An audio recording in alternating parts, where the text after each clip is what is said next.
Hi, welcome to another episode of Science at Home.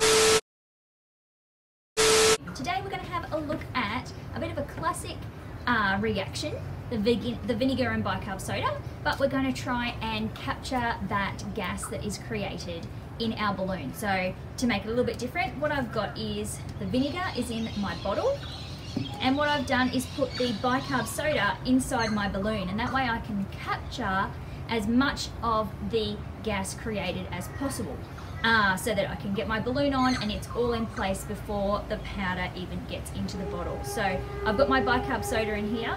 I'm going to put my balloon over the top, so I've got my nice seal ready to go, and then I'm going to put my bicarb soda in. So you can see that it's reacting, it's bubbling up, and it is filling the balloon with that gas that's being created.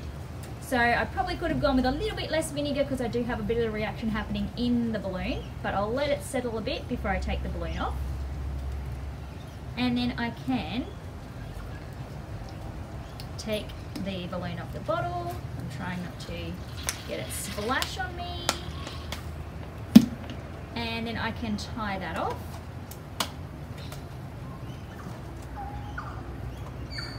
And I've got my balloon blown up for me. Now what you'll notice if you do this is your balloon is a bit heavier than you would expect because you've actually got carbon dioxide in there, as opposed to just the air that you would blow into it. So it is a little bit heavier, and you will notice that. So that's one you can try at home.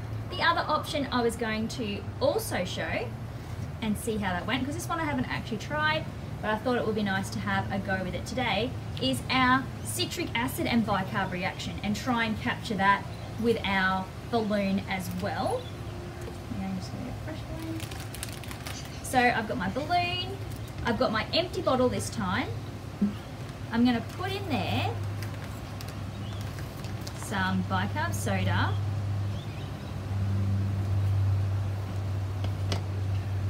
which is my base in my reaction. So you always have an acid and a base, or we also call that alkaline.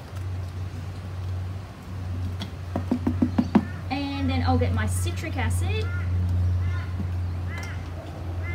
and there is a bit of moisture in my bottle, so I will need to do this quite quickly before it starts reacting.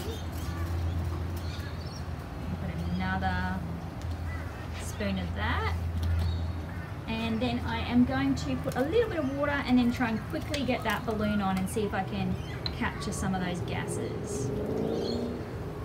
And you can see that reacting. Oh, I have got a little bit in my bottle. I'll give it a swish in my balloon, a little bit of a swish around, get a little bit of that reacting, the gas that's created in my balloon. And you can see it is blowing up a little bit. The same as when we did it last time. If you feel underneath, you can feel it nice and cold because it's that endothermic reaction where it is absorbing heat rather than creating heat. If we feel our other bottle, not much happening there.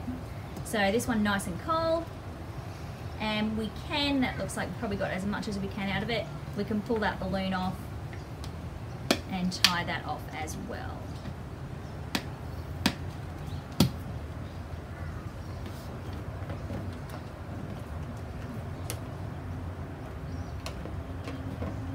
And just be careful to be washing your hands once you finish this reaction, because I was a bit messy, got mine over the table, got mine over my hands, and making sure you're cleaning up your table after you finish as well. Doing these ones outside when it can be a little bit messy, or over a sink, is a good idea. So if you do it in your kitchen sink or outside are probably your best spots to try these ones because they can get a little bit messy. Okay, thanks for tuning in. Hope you have a great time trying out some science at home.